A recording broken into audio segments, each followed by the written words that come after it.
If you get the best out of people, you get the best out of your business. And if you don't have the right people, that's not their fault. That's our fault for bringing on those people.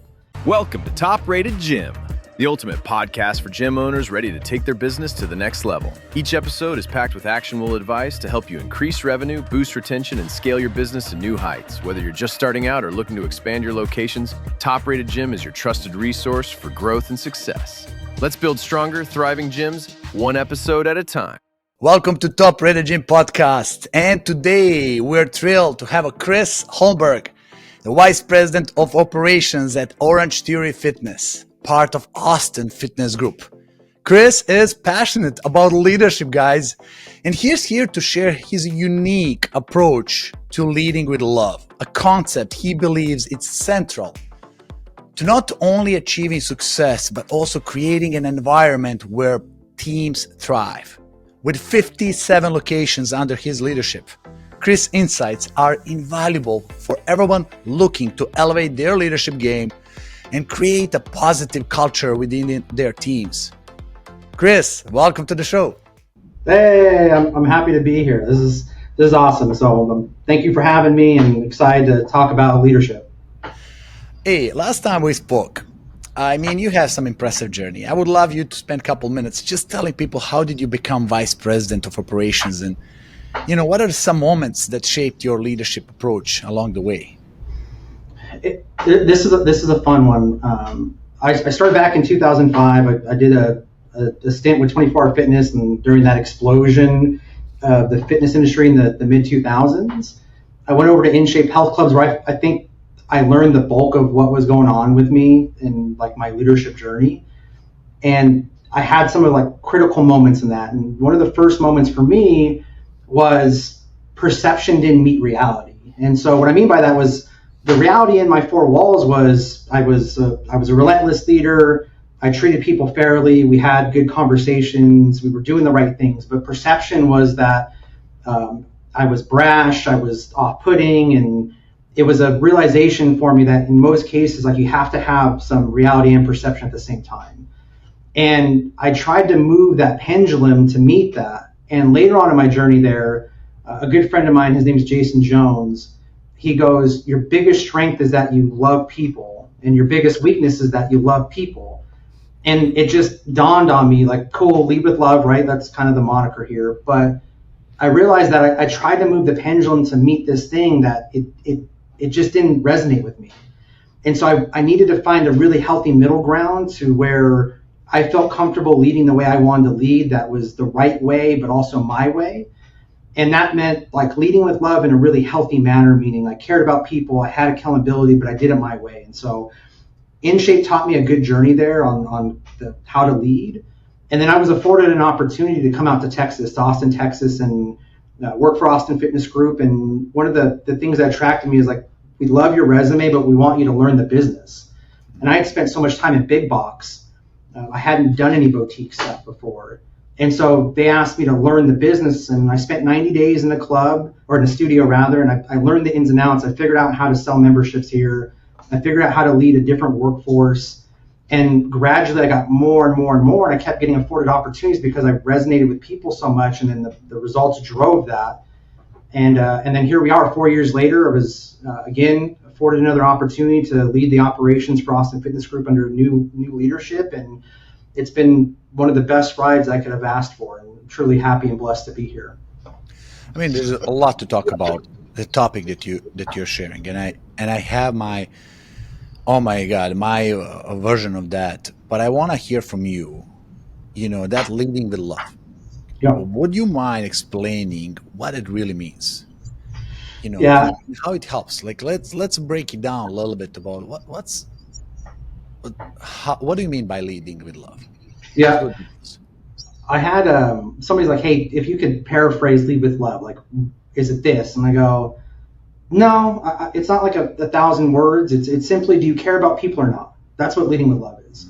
And I say this like an icebreaker. We'll use as icebreaker. It's it's not all kumbayas. We're not singing around a campfire and cooking s'mores. And it's not that kind of love all the time. It's sometimes critical and tough conversations to grow people.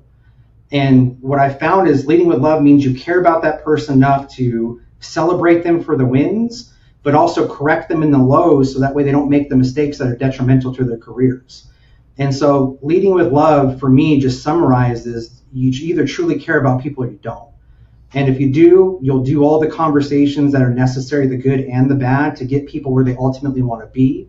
And if they get to where they want to be, you will ultimately go to where you want to go. And I think that's the bigger miss there is we don't look at it from both sides of that coin. We just look at it one or the other. Got it. And I would love to go about examples, right, where that makes a difference. Leading with processes, leading with operations, leading with structure, or leading with human heart. Difference is, I think, in what you're saying is many people choose mind over heart.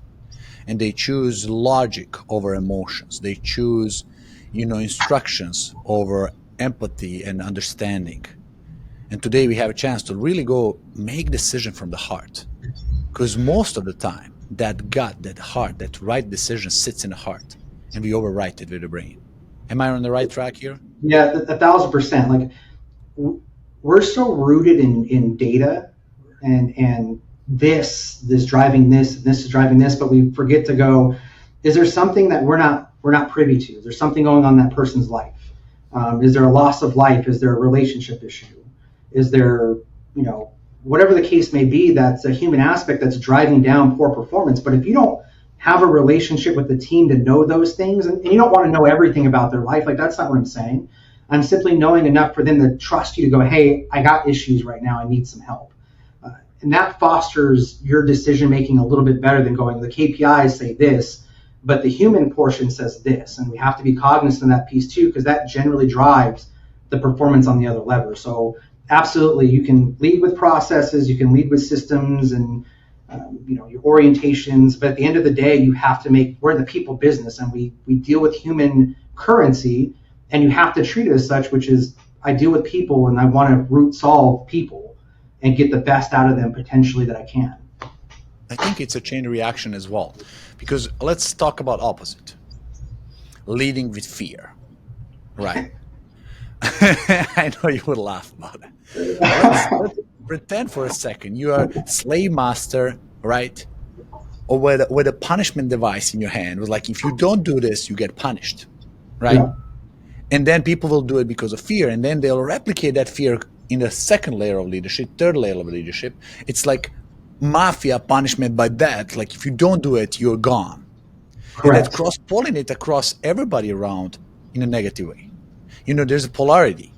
Now, really in love is like, instead of these hard force leadership, you go from the heart. It was like, okay, what's the natural state of humans? Before we get poisoned by the environment, when we were kids, we were all but just pure innocent love. We're raised by that. And we reflect on that. When you smile to people, they smile back to you. It's natural reflection, right? Yes. But when you also swear or show the middle finger to some person, that's what you get back most of the time.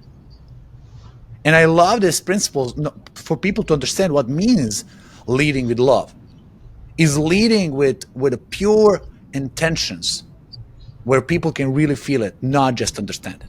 And when they feel it, they react on it. Correct. I've been through the lead with fear thing, and those are always fun. You don't know what the email is going to say, you don't know what the phone call is going to be about, and I lived through an era of that, and wrong, right, or indifferent, that's how they chose to lead. And I choose to lead a complete different way, because I believe that if you get the best out of people, you get the best out of your business. 100%. And if you don't have the right people, that's not their fault. That's our fault for bringing on those people. That's right. We thought at some point that they were the right fit for us, and then all of a sudden we don't believe they're the right fit for us. And I get it, times change, and the org might change, and systems and processes might change, and that person might not be a fit anymore. But how you go about conducting business in those transitions are just as important as anything else. And I'm fortunate enough to work with an HR partner named Dina, and she believes in a red carpet in and a red carpet out, and I agree with that. And if something's not working, you have to start with you first, us, the entity, the business, and then figure out why, and then decide if that person's the right fit or not, and then do it in a way that's respectful and becoming of how you want people to look at your business. Yes. And what you said, red carpet in, red carpet out. What that means, my understanding is, you start a relationship with celebrating, introducing people in highest light when they come on, giving them all opportunity and making them excited to fall in love. But also it can be the same way getting out, like graceful separation, where people see you 2 years later on the street and they are happy to come and give you a hug, Correct. grateful for the opportunity and time spent together in that company, and Correct. celebrating the same way as they are currently coming in. And that can be done if you do it the right way. And it's all comes Correct. from the heart, from the appreciation. We're all on a journey here. Somebody is a stepping stone, somebody is last job, somebody is just career path. But understanding where everybody is, there's absolutely no reason for the hard words or strict rules. I mean, love has its own rules, but we want to make sure that it's impacting from within, if I can say so. Yeah, agreed. Love in the business place isn't any different from your personal life. You got to build into, you got to nurture it, you got to work at it every day. And same thing in the business aspect. You got to, we'll talk about this a little later, but you got to nurture your team. And you got to figure out one-of-one solutions for them, one-of-one pathings for them that make them feel important, that make them feel valued, and they can grow within that. And I think if you do those things and you have that concept in place and you believe it, it's a much of you like it is breathing, like you really truly embody that, then the culture will speak from itself top down and up and up and back up. Yeah, I love that. In this example, would you mind sharing some of the results? Like, what do you see as the outcome of your leadership? What does the organization see? What's the result? I'll give you a great one. This one happened not too long ago, and so we run a leadership meeting here in the Austin area where I talk about just general concepts, like just if we were to say in college we were talking about leadership 101, 102 kind of a scenario here. And we had one of our head coaches. He went through that process. He got reading again because I believe we got to read. Reading is a big one. And he got reading again, and he took it to another hemisphere, and it gave him the ability to open up his own business. And he left us, and no, you don't want to lose good players, but he left for the right reasons. He was inspired, he grew, he felt like he was armed with the opportunities and tools to step on his own and thrive, and his business, for all intents and purposes, is thriving right now. And so that's a real life scenario of saying, like, I care about people enough to where I want them to be able to do whatever they want to do and be successful at it. And I love this phrase. It's a phrase that our CEO uses, and we're being a net exporter of talent. And you have to care about that piece just as much as anything else, because if you can export talent to other places, that's indicative of what your business does on a day-to-day, and you produce leaders. And I said this to you, is if you want to be anything, leaders have to make other leaders. And that's how you do it. You do it that way, by caring. I love that. And for somebody listening to this, they might say there's a lot of challenges in this approach. First of all, how do you manage your state so you're all in a good state? Yeah. Right? We all have fires to turn, we all have problems to solve, and then you got to be in a state of appreciation or gratitude or love in order to lead that way. Second is, even if you are, others are not. So how do you transfer that the proper way? And then the third one, biggest one, is, man, there's 57 locations, there's hundreds of people inside.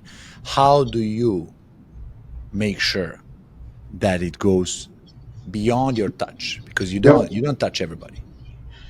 So I guess one of the things I would say firstly is, like, when you look at leadership, from my perspective, my belief is, I look at leadership, I look at like a forest. And what that means to me is, like, I was a branch off of someone's leadership tree at some point. I learned from someone, I had a mentor, and eventually what happens is that branch grows, it grows leaves, it grows flowers, it pollinates, it falls, it cuts off, and it grows and blossoms into its own tree. But each tree is uniquely different. And so what I mean by that is that when you have your core belief, your core concept, mine's lead with love, and when we go through that group together with my direct leadership team, I will go through what our game plan is, talk about how we want to execute it, but then you have to trust and allow them to execute it to their leadership style. Like, you brought these people on because they brought A, B, or C to you, or maybe all three, but A, B, or C, and you have to let them to work through that channel that makes them really good to execute the mission. And so if they believe in the same things you believe, it just looks a little different, that's okay. At the heart of it, everybody on my team cares about people. They question, is this the right decision? They question, is a performance improvement plan the right thing? They question, is this person the right person for the role? They question all those things and go and look at it from an empathetic standpoint because they care about what that person's going to do versus looking at the business. Like I said earlier, is you take care of people, you'll take care of the business. And so for me, to summarize, I find what I'm looking for on my core team that makes them what they are and allow them the freedom and the empowerment to execute the game plan, knowing that we're grounded in empathy and love and the right thing for people. You know what? And it's also pre-framing and priming of the people. There's a numerous researches done when they split a group of kids in two equal random choices.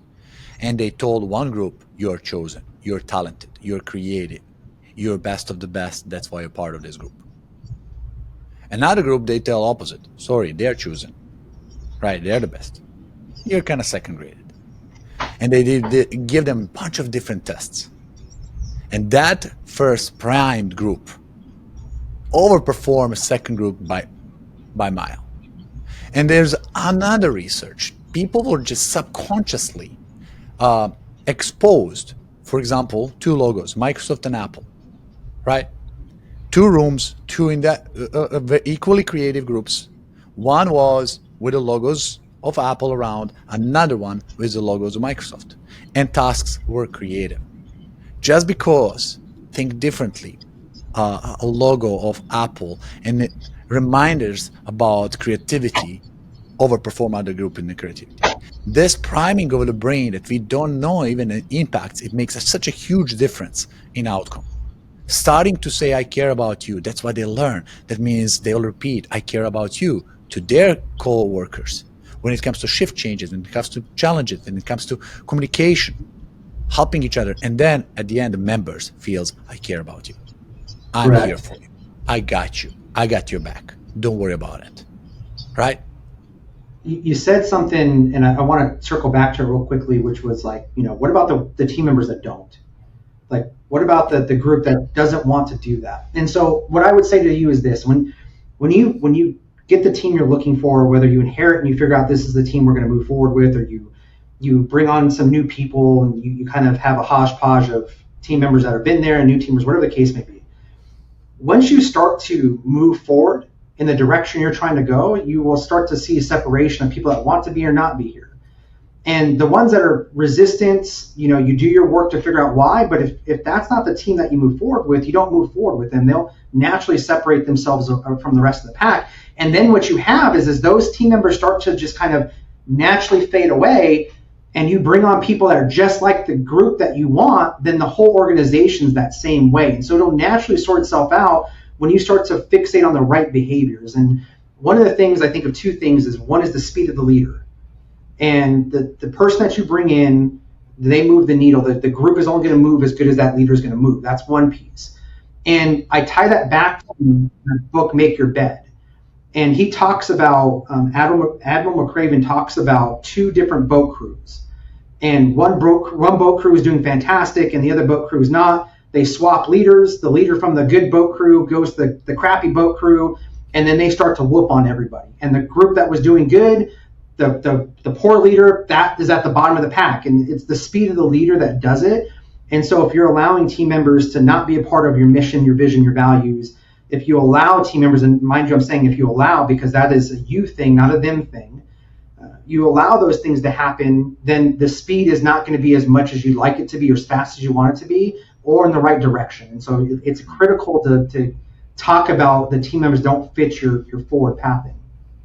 Yeah, and I love what you say is they eliminate themselves. Around Saturn, there's a bunch of cloud of rocks. But interestingly, they all circulate in the same direction.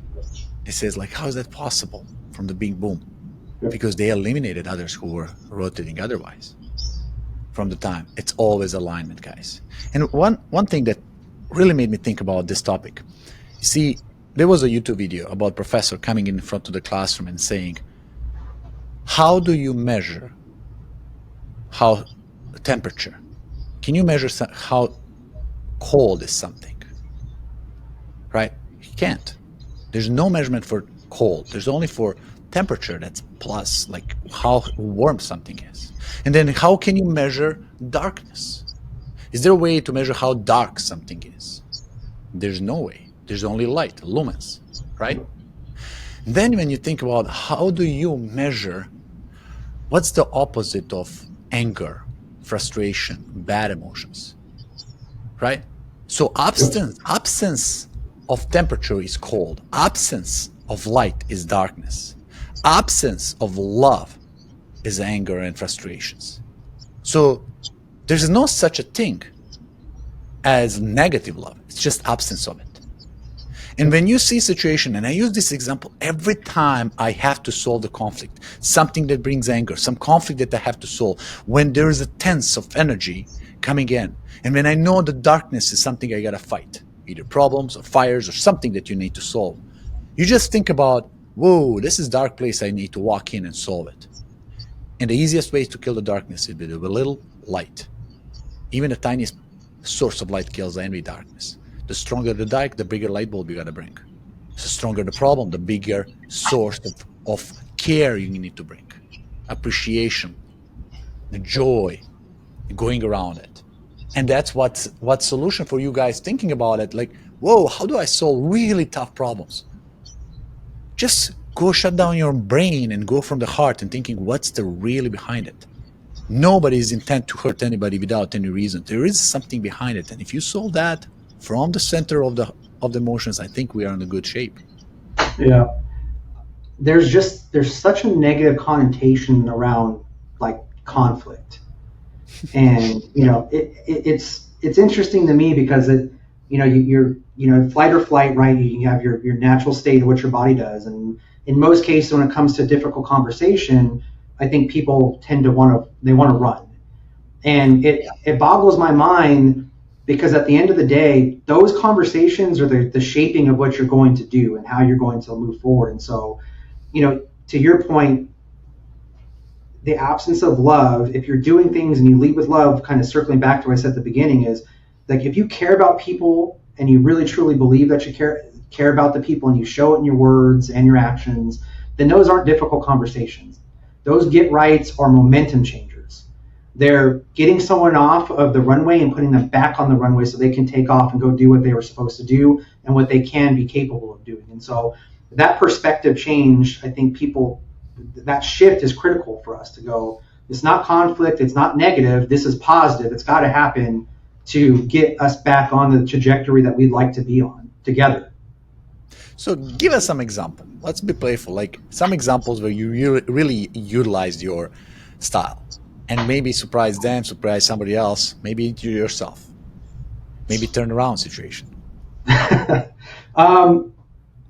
There's like without being like specific, saying names or anything of that nature. Sure, please. I have we had one maybe a few months ago. It was a difficult conversation, really was. And this person, I think, has a long runway. They have a really large lid. I think they're capable of doing things, and they just made some bad errors in judgment.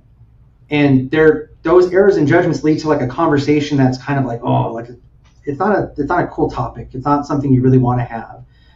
But the reality is those talking points were detrimental to the career. Like, in fact, you could probably talk about removing them from the organization as a result of some of the things that were being talked about. And if you shy away from that and you let it be repetitive, it's going to cost a job. And for me, understanding the relationship I have with them, understanding that I care about who they are as a person, I care about their family, I'm not going to not have that conversation. We're going to have a get right. And we're going to have this can't happen again. It's not going to happen again. And that conversation went about as swimmingly as it could go given the situation, because that person understood that where I was coming from was care and trust, and they took it as trust, and it was a healthy dialogue. And that person obviously now they have no issues. They were good to go. It's one of those things where though you can have those things with people and it not be detrimental to what you think it's going to be, and it be positive and lasting, impactful. And so that's one real scenario where you're having a difficult talk and turning it around as a momentum booster for them, and they're succeeding, but you just had to have the conversation. What I like about that is almost reframing. All of this is coming with the best intention. All of this is coming from the best heart, and we want to go to best outcome. And, it's how you start conversation. If you started with the judgment, you get judgment. If you started priming with a good intent, caring from the heart, it's totally different game. I like that a lot. Okay, so going about scaling to 57 locations in your leadership, what challenges did you find in that sense?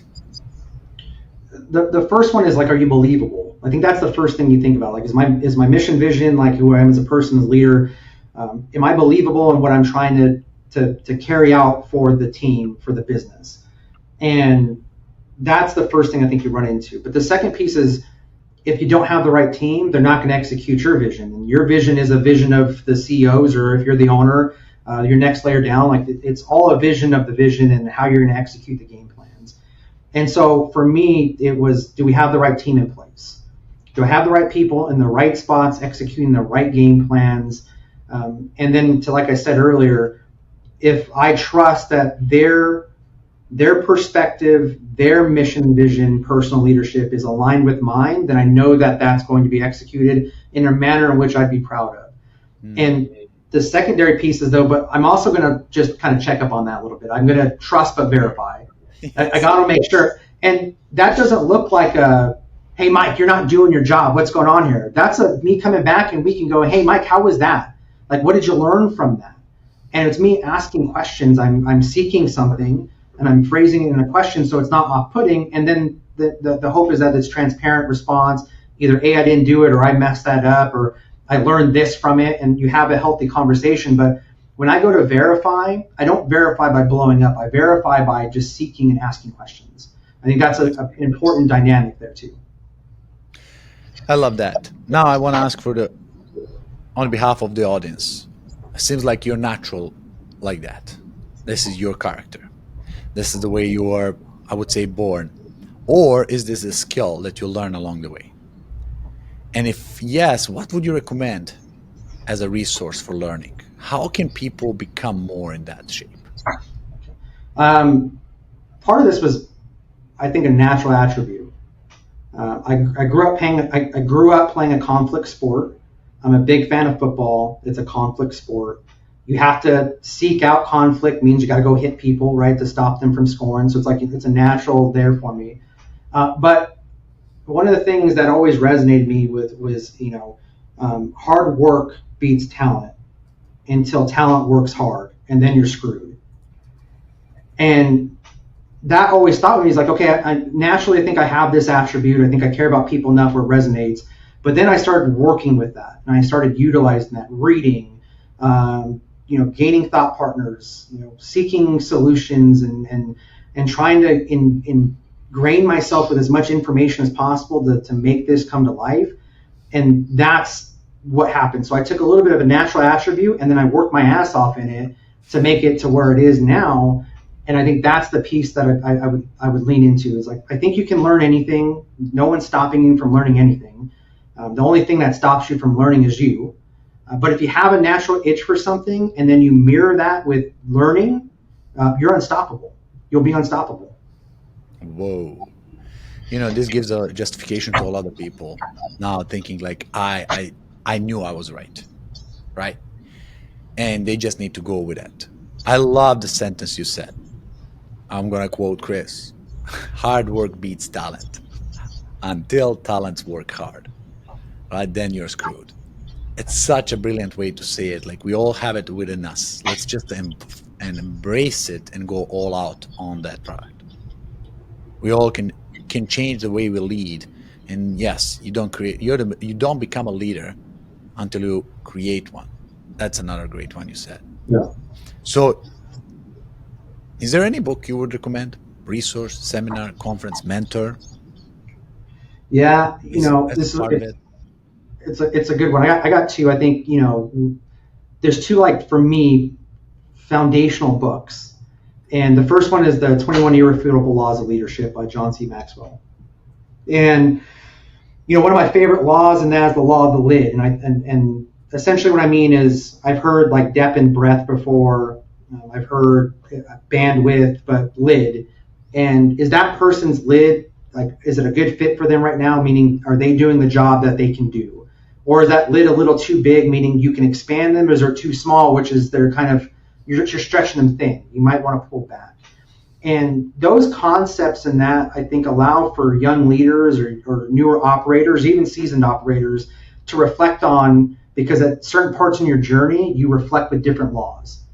One of the things I've always resonated to is the law of legacy. And like, how do I want to be remembered from my kids? Is it work ethic, is being a great dad, whatever the case may be? Like, that one's always resonated with me. And so it allows you to figure out different points in your career journey or your leadership journey on things that will just kind of sit there and go, I didn't look at it from that way. The second book is The 5 Dysfunctions of the Team by Patrick Lencioni. And for me, what I believe that fable to be is a ability to show you that you have to have really trusting conversations rooted in healthy, argumentative conversations. And we can have a conversation and disagree, knowing that neither end of that conversation, there's no malintent. It's not to wish you harm. It's just we simply don't agree, but we trust each other to have a disagreement to work out a solution. Because ultimately, all we care about is the solution, not the problem. And I believe those 2 books allow you the foundation pieces to do that. And go ahead. No, please. The last one is something that I'm a big fan of, and you got to have thought partners. You have to go out and talk to other people, whether it be in your vertical of the business, if you're in boutique, if you're in big box, mid box, whatever, if you're in the recovery space, if you're in the health and wellness piece, and whatever it is, you have to have thought partners to bounce ideas off of, talk about trials and tribulations, throw ideas at the wall and go, what would you do if you were me and this was an idea? Like, how would you execute it in your business? Poke holes in what I'm saying. Like, this is my concept. Like, what am I missing? And it allows you different perspectives, and it allows you to look at something holistically versus just from your viewpoint. And I think if you can do that, then again, you match that with the willing to learn and being relentless about it, you're unstoppable when you start to do those things. I love that. I read both books. Definitely John Maxwell have a couple books about leadership and describes 5 levels of leadership and why most disrespectful leaders are leaders that are positioned as a title leaders, that people have to listen to them because they are their bosses, versus those leaders that are created and just chosen because of performance, because of who they are, and because of how they lead. And incredible knowledge can be acquired and practical tips by taking this on. I love it. Chris, this was incredible. And I got a question before we wrap up. You see, you're a gift to this community. We need more people like you. And for us to extend the reach, we want to ask people like yourself for 2 people recommendation. Who would you recommend here to come on a podcast and speak and share their wisdom? Maybe somebody you know directly, somebody who impacted your business, or you know them as a good contributor, or somebody you don't know and you want me to interview so you can learn from. Cool. Fun questions. It's a fun question. The first person I would encourage you to listen to is Ben Camper. He's our CEO. I think Ben brings a unique balance of strategy and people orientation, and allows us to do the things we're doing. And we're seeing success because the things that I believe in, Ben believes in, and there's alignment there. And so I would encourage that. The second person that I would talk to or have you interview was he's been one of my friends for a long time. He's also was a mentor to me. His name's Jason Jones, and he's a Marine veteran. He spent a bulk of his time at 24 Fitness. He spent time at InShape Health Clubs with me too. I directly reported to him at one point. He was the one that told me, your Achilles heel is you love people, but you love people. It's a double-edged sword there. But he's also the person that had get rights with me. Like, hey, this stinks, or hey, your face stinks, or whatever the case is. Like, he he knew I was going to take him the right way, and he challenged me. But he said, if you're going to do this or you want to do this and you're going to do it, I will have your back at every moment of it. And for that, I'm forever grateful of. So I would love for you to talk about, get Jason on, talk about experiences. That's incredible. Definitely we'll get in touch with them to bring them on the podcast and share this vision and mission even further with the community. And I know people are listening now, and our audience is from people who are employee and want a growth career within a fitness space, or managers, leaders, executives, C-level executives, and founders. Like, we want to serve this fitness community. And we know that they're listening now, and some of them are saying, yeah, I would love to participate in a community where people are encouraged by good things, right? When they're supported, where great ideas are encouraged, where environment is positive. Today we are lacking that so much. It's so easier to lead with a fear. That's why media figured out all the time. They want news. You don't see good news, sharing good information. It's all by what bad happens in the world around us to get attention. It's rare to find somebody who's openly like you speaking about pure leading with heart and with the right intent, caring. I want to say this, and I don't mean it this way. So I'm going to say this because I'm true to who I am. I'm an authentic person that way. I'm going to say this because this is how I believe in leading people, but I don't mean it this way. So I prefaced all this by saying, I don't give a shit about the members. I give a shit about the team, because the team impacts the members, and the members drive your top and bottom line rev. And so if you change this perspective and go, from my seat, I have to care about what the team is doing and how do we help them be successful, because at the end of the day, I don't impact the members that way, they do. And so when I can shift my focus to giving a crap about team members and not so much about that next layer, they'll do that work for us naturally, and we'll see better successes as a result. Honestly, that sentence almost fits in a Referrizer mission statement. People first company. We create teams that works together so they can deliver exceptional service and outstanding quality. It's all what you get is what you give out. It always was.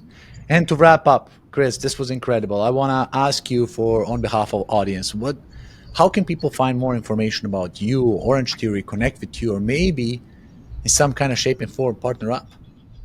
Yeah, I don't have a cool podcast like this to plug, and so I'm really appreciative to spend the last 45 minutes with you. This is fantastic, so thank you again. You can reach out to me on LinkedIn. You find me on LinkedIn. My name's Chris Holmberg. Send me a DM. I want to be thought partners with whoever. If you want to grab a virtual coffee, if you want to get something on a calendar and start to talk about the business or how to do this or how to do that, and you're cool with me throwing ideas and using you as a thought partner as well, then I want to hear from you. Absolutely. And you guys know what to do. Since this is streaming live, it's going to be also uploaded to all social media. But whenever you are watching or listening, either Spotify, YouTube, or any podcast channel, make sure you send this to your team. Let's cross-pollinate this message. Let's spread the right way of leadership. And what we give is what we get. Don't forget to click like and subscribe, and I'll see you guys in the next episode. And Chris, I want to thank you for participating here. Your words are words of wisdom, and we need more people like you. Thank you. I appreciate it. Thank you for having me. Signing off, guys. See you next time. If you are a gym owner looking to become a top-rated gym in your area, visit topratedgym.com and grab our free 30-day reputation boost. That's topratedgym.com. I'll add it to the show notes for you. Don't forget to share this with your friends. Stay strong, stay motivated, and keep pushing your gym to the top. Until next time, this is Andre signing off.